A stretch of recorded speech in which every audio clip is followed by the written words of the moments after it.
Nggak ada ya Pak? Nah, Tapi meskipun misalnya gini Pak ini, di dalam Bapak izin ini boleh nggak saya speaker? Karena saya lagi live nih. Tapi kalau nggak diizinkan saya nggak speaker. boleh nggak? Oh, boleh, boleh di speaker ya? Oke, izin. Oke, Boleh. soalnya teman-teman lagi nonton nih karena semuanya khawatir lenyapnya Kamboja menyalalah Serbia. Ini semua pada ketakutan Pak komennya Pak. Maksudnya ini apa nih? Ceritanya gimana? Karena ini di Serbia mereka tidak melalui PAP ke KP2MI, mereka khawatir terjadi sesuatu. Kalau itu memang legal, mungkin nggak apa-apa. Tapi kalau ilegal kan kita bisa memberikan edukasi ke masyarakat luas, Pak. Itu intinya. Oke. Jadi gini, ini jadi langsung aja ya? Langsung aja, Bapak.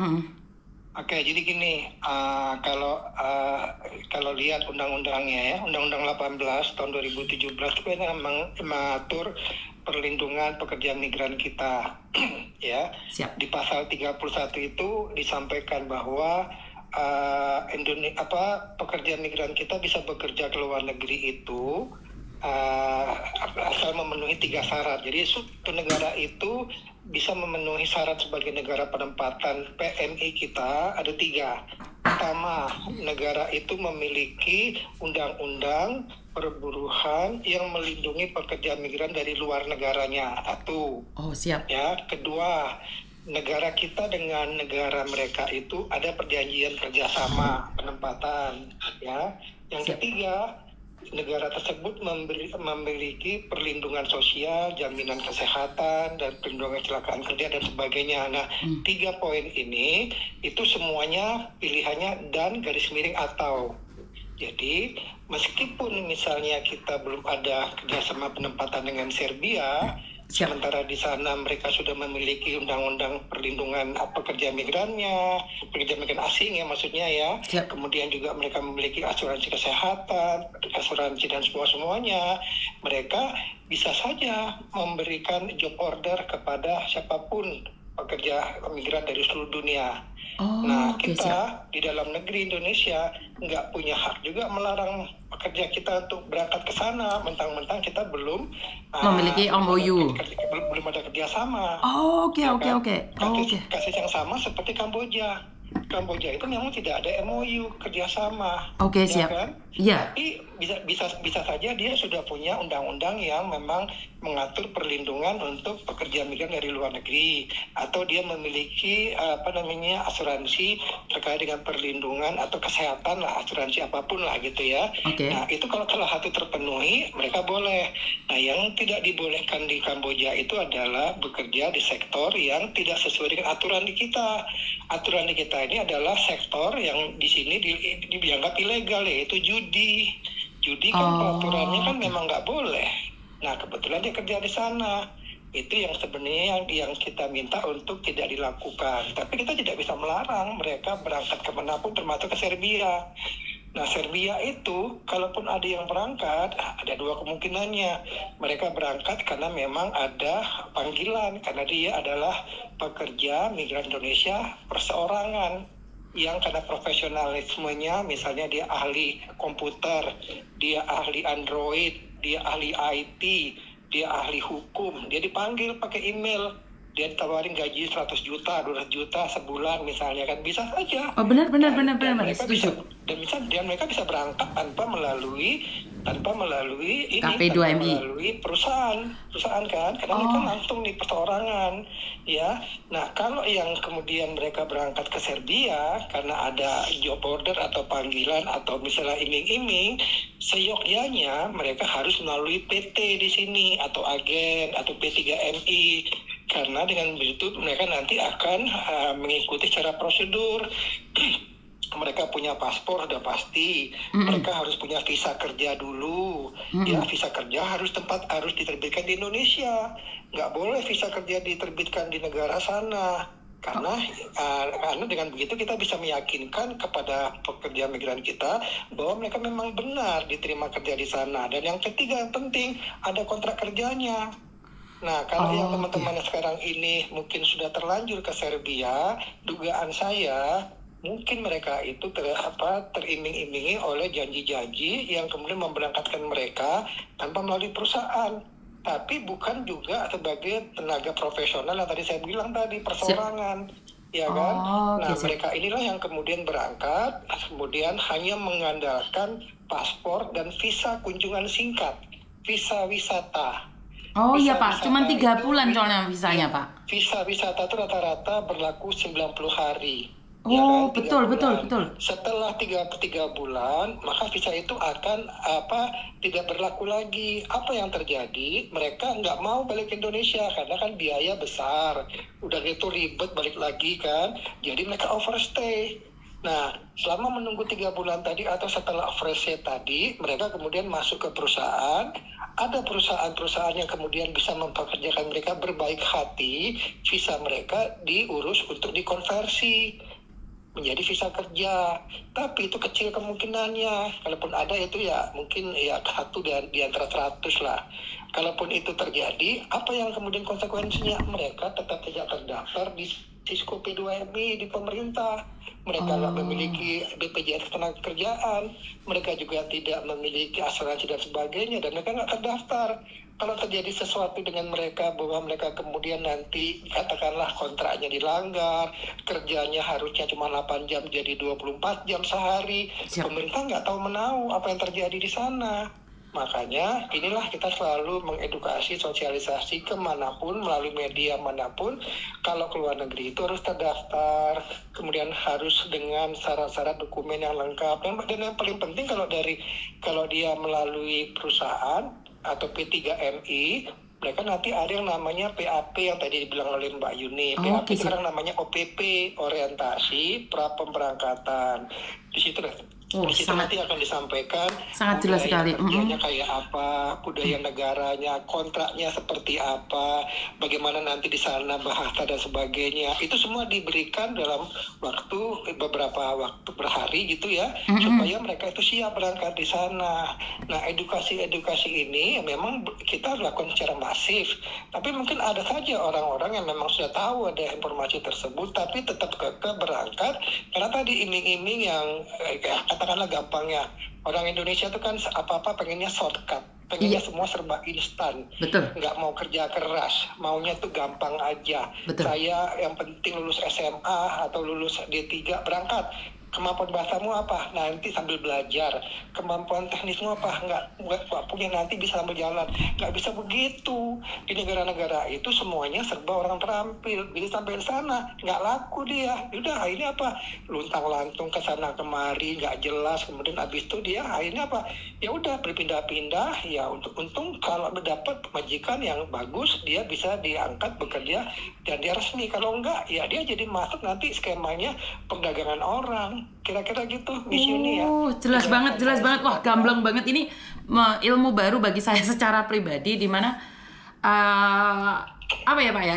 Karena saya secara pribadi, karena dulu saya adalah mantan agent ya. Jadi saya terbiasa dengan prosedur-prosedur yang ada ya, dengan mengatakan PAP atau OPP itu bagi saya itu benar-benar yang jalur pemerintah, karena bagaimanapun juga kita ke luar negeri harus mendaftarkan diri kan Pak, seperti yang tadi. Kalau terjadi sesuatu, biasanya pemerintah kalau nggak dikabari nggak tahu. Nah, banyak sekali masyarakat menyalahkan. Sedikit saya tambahkan begini Pak. Ini mudah-mudahan didengar oleh semua yang ngikutin YouTube-nya Miss Yuni ya. Oke, siap Jadi Pak. gini, jangan dianggap pemerintah itu kalau misalnya disuruh para pekerja ini mendaftar seolah-olah pengen ditarikin duit, dimintain duit, dipersulit. Enggak. Itu hanya terbatas tuh pendataan. Dapat namanya, mau kemana kerjanya, PT-nya apa, majikannya siapa namanya, alamatnya di mana, nomor kontaknya berapa, kontraknya seperti apa, berapa jam dia kerja, tujuannya apa. Kalau terjadi sesuatu kepada yang bersangkutan, misalnya kontraknya dilanggar atau dia mendapatkan kasus-kasus yang akan mengancam jiwanya, kemana dia mau mengadu? Kalau nggak terdaftar di kita, kalau misalnya kayak gini kan gampang, Oh, dia tinggal lapor nanti melalui saluran-saluran yang ada, baik ke KBRI, KJRI atau ke kami ngecek ke database. Oh ya, dia ada di kota ini, di negara ini, kontraknya dengan PT ini. Kami langsung ngambil sikap, kami hubungin ke KBRI terdekatnya. Halo Pak KBRI, tolong datangin PT ini di jalan ini, majikannya ini, kontraknya ini ada satu PMI kita yang tidak diperhatikan, tidak dihormati kontraknya, sehingga dia diperlakukan tidak semestinya. Tolong dibantu, kalau bisa misalnya kalau memang dia harus dipulangkan, pulangkan. Nah, itu yang hadirnya pemerintah di situ. Nah, inilah yang kadang-kadang teman-teman salah paham, Pak. Dikiranya menumpuk data lah, dikiranya ambil uang. Saya di sini konten saya selalu menjelaskan, kenapa sih kalau kamu nggak lapor, pemerintah mana tahu kamu ada di mana? Benar nggak sih, Pak? Kalau saya ngomong kayak gitu. Betul, emang kita cenayang, emang kita malaikat, tahu di mana Anda berada, enak aja. Ya, jadi ini sangat gamblang sekali. Pak, izin. Nanti kalau udah jadi masalah, baru nyari. Betul. Bikin video TikTok, Pak minta tolong kami di sini, pulangkan kami. Ya dulu berangkatnya nggak lapor-lapor, nggak bilang-bilang. Setelah jadi masalah, kemudian lapor. Nah ini kan repot. Bukan negara nggak mau bantu untuk melindungi. Apapun yang minta tolong pasti kami bantu, tapi akan lebih mudah kalau kami tahu di mana dia bekerja, di mana alamatnya, gitu loh Mbak Yuni. Betul, ini ada yang bilang Pak, dongopora, karena memang semua teman-teman yang sudah mengikuti ya, apalagi ngikuti Instagramnya KP2MI atau siapapun, mereka merasa bahwa saat kita memberikan informasi itu pansos. Padahal memang benar, jangan sampai nanti nyampe sana, Pak Presiden tolong, Pak KP2MI tolong, Pak Menteri tolong, Pak Bupati tolong. Bukan itu, waktu keluarnya pamitan. Jadi pulangnya enak, jangan jadi jelangkung, berangkat tak diundang, pulang sendiri, benar nggak Pak? Ya betul, jelangkung itu. Jelangkung itu namanya. Jadi penjelasan Bapak sangat mudah diterima di otak kita ya Pak ya, karena ya maaf Pak, karena otak-otak kita itu kadang-kadang mikir sayur besok apa, majikan besok seperti apa, gamblang banget Pak. Dan Bapak, saya minta diulangi tadi tentang undang-undang tadi Pak. Undang-undang yang menyatakan bahwa warga negara Indonesia berhak mencari pekerjaan di luar negeri yang penting memenuhi 3 hal tadi Pak. Jadi gini. Pasal berapa? Kalau teman-teman mau sedikit runtut ya, dengar baik-baik nih. Pasal 27 Undang-Undang Dasar kita ayat 2 menyatakan bahwa hak warga negara Indonesia untuk mencari pekerjaan, mendapatkan pekerjaan. Nah, pekerjaan itu bisa didapat di dalam negeri maupun di luar negeri. Iya kan? Nah, kemudian karena di dalam negeri mungkin peluang kerjanya itu terbatas, maka mereka juga boleh kerja keluar. Tidak ada yang melarang semua warga negara kita untuk bekerja keluar. Dan negara mana yang mau di tempat dia bekerja, itu semua diatur dalam pasal 31 Undang-Undang 18 kita. Di mana di Undang-Undang 18 itu di pasal 31 itu ada disebutkan ada kriteria negara-negara yang boleh dimasuki oleh pekerja kita. Pertama adalah negara itu memiliki sistem perlindungan tenaga migran dari luar negeri. Artinya kalau dia mau masuk ke Serbia, selama Serbia memiliki undang-undang perlindungan pekerja migran dari luar negeri, dia boleh. Bapak maaf sebentar Pak. Ini saya potong sebentar. Bagaimana dengan undang-undangnya ada, orangnya ada, tetapi ini dimanfaatkan oleh calo Pak. Ternyata tidak diterbangkan. Apakah calo tersebut bisa dilaporkan atau bisa dipenjarakan? Contohnya di Australia ini Pak, banyak sekali orang banyak sekali lapor, tapi kembali lagi masyarakat juga jangan mudah tergiur, jangan mudah terbujuk rayu mereka. Betul. Mereka itu kan memanfaatkan kelemahan kita, iming-iming duit, kemudian iming-iming gaji besar tanpa dokumen. Ya semua orang pengen kan? Betul. Inilah makanya masyarakat Indonesia itu mungkin jangan-jangan gara-gara sering makan mie instan kali ya, jadi pengen hidupnya semua serba instan. Karena gini Pak, ada satu ya Pak ya di TikTok, salah satu TikTok itu mengatakan bahwa ada pembukaan job di Australia umur dari 22 tahun sampai 60 tahun. Terus ada yang nanyain, nggak bisa bahasa Kak, sudah umur 60 boleh? Boleh. Nggak apa-apa kok, metik buah aja nggak usah pakai bahasa Inggris. Lah, ini kan sebenarnya nyata-nyata penipuan ini Pak. Tapi masyarakat kita itu masih percaya, bahkan debat sama saya. Nah, mereka itu memakai undang-undang tadi, setiap warga negara Indonesia berhak mendapatkan pekerjaan. Loh, kan bingung saya jadinya Pak. Iya, undang-undang itu memang itu undang-undang dasar kita loh ya Mbak ya, pasal 27 ayat 2. Jadi kalau yang dengerin di sini coba deh buka undang-undang dasar kita pasal 27 ayat 2, bahwa semua warga negara itu berhak memperoleh pekerjaan. Ya kan, di dalam negeri, artinya kalau pekerjaan memang nggak dijelaskan dalam negeri atau luar negeri, tapi itu diartikan bisa bekerja di dalam negeri, bisa juga ke luar negeri. Keluar negeri ke negara mana aja. Nah, negara mana aja itu diatur dalam Undang-Undang 18. Nah, Undang-Undang 18 itu menyebutkan negara-negara penempatan itu tadi, kriterianya 3 tadi.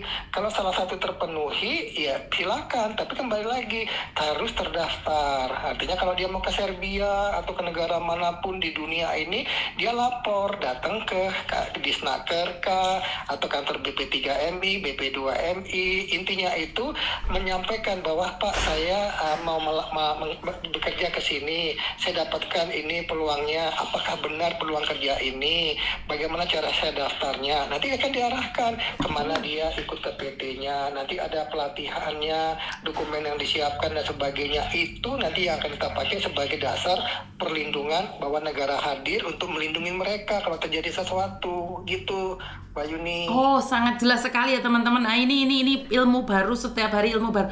Nah, Bapak, pertanyaan satu lagi nih Pak, karena mumpung sekalian Bapak ada waktu, maaf ya Pak yang ganggu, boleh ya Pak ya, izin? Nggak apa-apa. Oke, gini Pak, kan Bapak tadi bilang bahwa kita itu berhak mendapatkan pekerjaan ke luar negeri. Ini sudah ada visanya, ada kontrak kerjanya. Nah, biasanya dihalang-halangi di imigrasi nih Pak, karena tidak terdaftar di BP2MI, contohnya di Makau nih Pak. Itu menurut tanggapan Bapak, apakah BP2MI itu tidak terkonek oleh imigrasi, atau imigrasinya yang tidak paham dengan undang-undang tersebut Bapak? Izin. Jadi gini, ini ibarat seperti dua mata pisau, ya, dua mata pedang. Jadi posisinya itu sama-sama tajam. Jadi kalau ini nggak dilakukan dengan hati-hati, bisa melukai satu sama lain. Jadi gini. Siap. Kita melihat bahwa pintu terakhir untuk seseorang bisa berangkat kerja ke luar negeri itu adalah dia memiliki paspor. Betul. Kalau dia cuma mengandalkan EKTP nggak laku. Betul.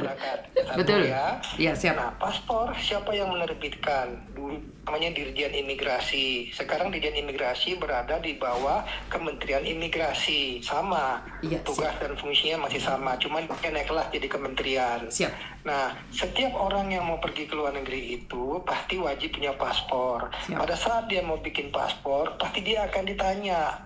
Standar pertanyaannya, bikin paspor mau butuh kemana Bapak Ibu? Saya juga begitu.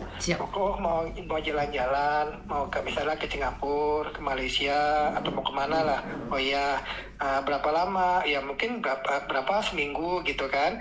Pertanyaannya standar sekali. Udah, dokumennya ada seperti itu. Dikasihlah KTP, KK, dokumen-dokumen lain yang disyaratkan. Nanti ada sesi foto dan paspornya jadi diambil seminggu 2 minggu kemudian selesai.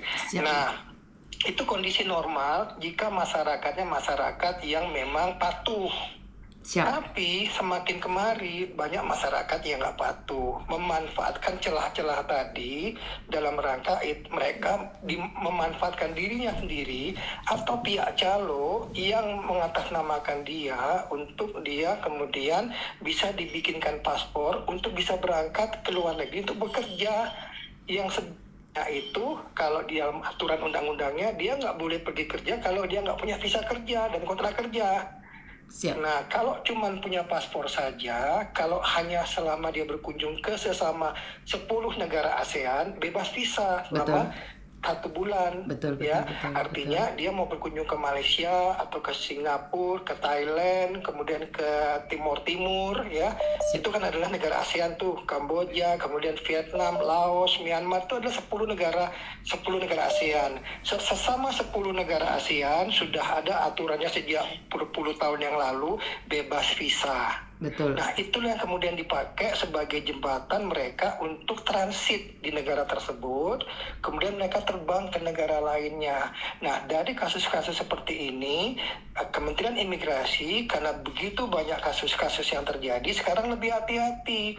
Nggak sembarangan orang lagi bisa untuk menerbitkan paspor tanpa didukung oleh bukti-bukti yang kuat bahwa dia memang mau jalan-jalan, mau wisata, setelah itu dia kembali. Makanya kami juga mendukung dari sisi Kementerian Perlindungan. Kalau ada orang yang mau bikin paspor, ditanya dulu mau jalannya kemana. Dari sisi kemampuan keuangannya, sanggup nggak dia jalan-jalan? Jangan-jangan rumahnya ada di mana gitu ya. Tapi kok dia mau jalan-jalannya kok Eropa nih, kira-kira nih. Bukan kita mau mengatakan bahwa seseorang nggak punya uang, tapi kan dilihat dari profilingnya. Kira-kira dia sanggup nggak dengan jalan-jalan begitu? Dia ternyata menghabiskan uang yang banyak. Nah, dari situlah kemudian kita lakukan koordinasi dengan imigrasi. Mereka sekarang jauh lebih hati-hati. Karena dalam setiap kali ada kasus TPPO, kasus pemulangan pekerja migran kita yang bermasalah di luar negeri, yang jadi sasaran selalu imigrasi. Imigrasi selalu dikatakan, kenapa kok mudah sekali menerbitkan paspor? Betul. Nah, sekarang mereka jauh lebih hati-hati. Itu tujuannya baik, untuk menjaga supaya masyarakat yang mungkin karena kemauan dia sendiri atau dia diperalat oleh pihak calo, sponsor atau apapun namanya, membuat paspor untuk bisa berangkat kerja ke luar negeri. Siap. Nah, ini sekalian saya sampaikan nih. Saya 2 hari yang lalu, tim kami berhasil menggagalkan keberangkatan 1 orang yang sudah dipulangkan kasus TPPO dari Kamboja, dan paspornya disita oleh perusahaan judi online di Kamboja. Selisih berapa minggu kemudian dia diiming-imingi oleh perusahaan itu lagi, orang Indonesia juga yang ada di sana, untuk berangkat lagi. Tapi dia bikinkan paspor baru di kantor yang imigrasi yang berbeda. Karena kami dapat informasinya, kami kemudian lakukan koordinasi. Nah, pada saat dia mau berangkat, langsung dilakukan koordinasi dengan aparat penegak hukum, ditahan. Termasuk juga calo yang mau memberangkatkannya yang sudah melakukan pembayaran untuk paspor tadi. Nah, paspornya kenapa bisa timbul, bisa muncul lagi? Nah, ini yang sedang kami koordinasikan bahwa para masyarakat yang korban-korban TPPO yang dipulangkan tadi itu, mereka pada saat dipulangkan seyogyanya paspor mereka itu dilakukan semacam kayak profiling. Oh, ini paspor ini sebaiknya jangan lagi diberikan kesempatan untuk keluar negeri karena dia sudah terbukti pernah dipulangkan kasus TPPO. Nah, Bapak sebentar saya potong Bapak. Sebentar saya potong. Teman-teman, ini loh, ini kerja nyata ya. Mungkin tidak pernah terekspos di media sosial bahwa sebenarnya KP2MI bagian perlindungan itu. Ini ya salah satunya ya. Selalu disalah-salahkan. KP2MI selalu disalah-salahkan, yang dimana selalu kenapa nggak diawasi sih, kenapa nggak dilindungi. Kalian sendiri sudah dipulangkan oleh negara, sudah di backlist, masih bisa buat paspor lagi, tapi tetap digagalkan. Lah ini kenapa saya melongo, kenapa saya merinding. Usaha sampai sedetail ini loh, kalian yang nggak sadar gitu loh. Ini pemerintah itu hadir menghalang-halangi, tapi kan berapa juta penduduk di Indonesia, sementara petugasnya cuma berapa gitu loh. Ini satu loh, padahal mereka itu, saya tahu banget mereka itu menggagalkan yang ada di Batam, benar nggak Pak? Menggagalkan yang di Jakarta, itu ya, banyak sekali. Betul. Tidak terekspos, itu saya tahu sendiri. Bahkan Bapak SMS ke saya cuma screenshot. Artinya saya kenapa screenshot teman-teman? Saya ingin bilang bahwa Bapak hadir, tetapi kalau informasi kita kurang, ini kalian selalu menyalahkan, kenapa sih pemerintah tidak hadir? Hadir, cuman kalian ngengkel. Itu loh, sudah dihalang-halangi, bahkan ditangkap lagi. Terus mau jadi apa kalian? Selalu menyalahkan. Saya tidak membela pemerintah, karena kalian selalu bilang, iya karena job di Indonesia nggak ada. Yang berangkat ke Kamboja bukan nggak ada job loh. Mereka pernah kerja enak ya Pak ya di Indonesia ya Pak ya. Mereka punya usaha. Contohnya Evan aja di sini di Indonesia itu kerja jadi customer service salah satu bank besar di Indonesia. Tergiur. Intinya adalah kalian tergiur. Jadi saya cuma menegaskan ya, ini mumpung Pak Dirjen ada waktu ngoceh kayak gini, jadi saya hanya ingin bilang bahwa pemerintah hadir kalian sendiri yang tidak mau cari informasi. Izin Pak, lanjutkan. Maaf. Jadi mumpung ini didengar oleh fansnya Miss Yuni nih. Siap Bapak. Ya ada 1.500 orang ini Pak. Iya, jadi gini ya. Jadi pemerintah itu tentu ingin semua warganya itu kerja. Kalau di dalam negeri posisinya peluang kerja itu lagi sedikit, tentu pemerintah tidak pada posisi melarang, tapi juga tidak pada posisi mendorong, tapi adalah memfasilitasi. Apa yang memfasilitasi?